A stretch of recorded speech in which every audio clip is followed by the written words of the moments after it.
Hi, this is Sherry Veronica, and I want to tackle these three editorials or articles in the Barbados today when it talks about time to foster equity.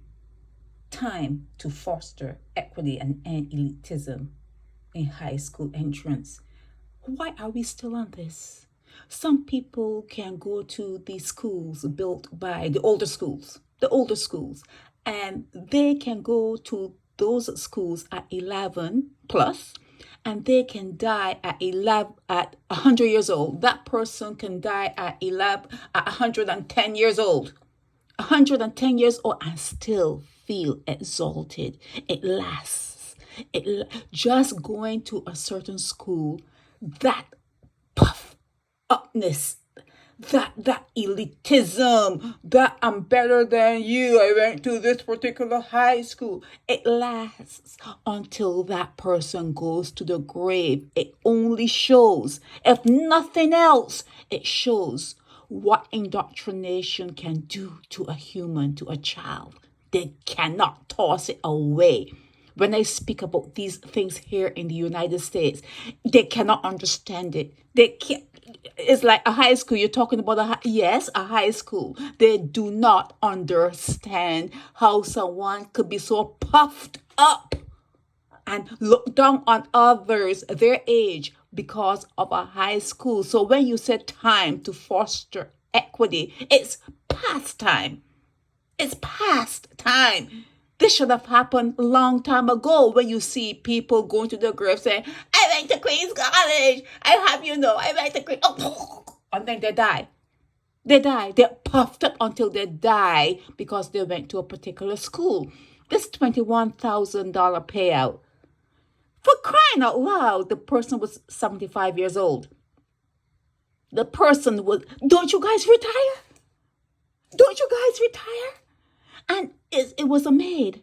She worked as a maid. What, you're going to work? That's the closest thing to being like slave-like. That's the closest thing. You don't want to retire. And you fought this for 8 years. You actually fought this for 8 years?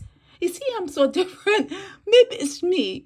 Please, maybe it's me. I could not spend a day fighting over something like that, okay? But I'm sure that the $21,000 would, it's nice for her. She's, 83 at this stage? So, yeah, I'm sure she can find things to do with the money. But try being happy. Try being happy. And then Bizzy is in your news talking about governments don't trust the private sector. Well, he's the one who puts them in power, isn't he? The 5% are responsible for who wins and who loses. Isn't that correct? I mean, correct me if I'm wrong. But they run things. They are running things, and then he's in the paper saying that the governments he's part of it, put in power, don't trust private sector. Well, his wife is part of the whole government. She is part of the tourism thing. She's making money as she should. His wife, Shelly, she has worked with bringing girls into the island. She knows how to bring people into the island. So she's getting piece of the pie. What is he complaining about? What is Bizzy Williams complaining about? Okay? Shut up. Sit down. Shut up and sit down. Learn when to retire. Learn to just move off and retire and let someone else get some work. It's okay. Be happy. Just be happy. And as far as the high school entrance, I'm sick and tired of that. I'm sick and tired of that. That is something that is so ludicrous. You just don't know. It is something that is so beyond the pale. It's like a child can get all puffed up because of a school, a high school, not even college. We're not talking about college. I'm not talking about universities or we're talking about a high school. All puffed up and in the grave talking about, I went to Queen's College. Flatline. But they're happy that they went to Queen's College. It's crazy. It's crazy. You must admit, it's crazy how you can indoctrinate or get someone's mind to be so twisted right into the grave. You sure, Veronica?